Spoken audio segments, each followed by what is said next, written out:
第二段，感官開啟。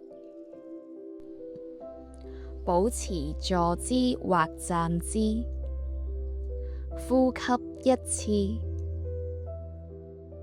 依家，請你留意周圍嘅聲音，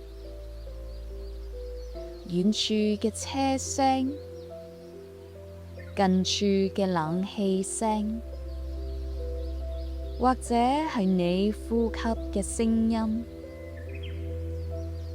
唔去辨別好聽或唔好聽，只係讓呢啲聲音流入耳朵。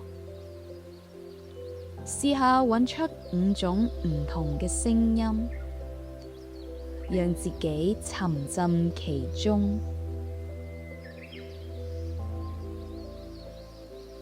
睇下前面嘅光影，觀察顏色、形狀、影子嘅移動，揾出4種你能夠睇到嘅嘢，感受呢一刻世界變得生動，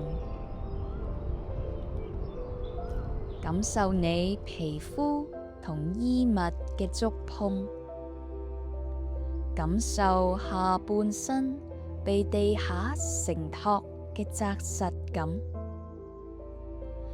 如果你手中有杯水，感受佢嘅溫度、質地同邊緣，專注喺呢一刻嘅感覺。試下揾出3種觸覺嘅體驗。依家留意周圍嘅氣味，空氣入面嘅清新，食物嘅餘香，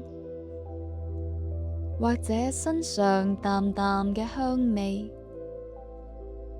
深吸一口氣，揾出2種唔同嘅味道，不加批判地感受佢哋。最後，注意嘴入面嘅味道，可能係啱啱飲過嘢嘅飲品味道，又或者係空氣中微妙嘅味道。如果身旁有食物或者飲品，可以輕輕品嚐佢哋嘅味道，帶住呢一份五感連結，返回當下，開始你嘅下一步。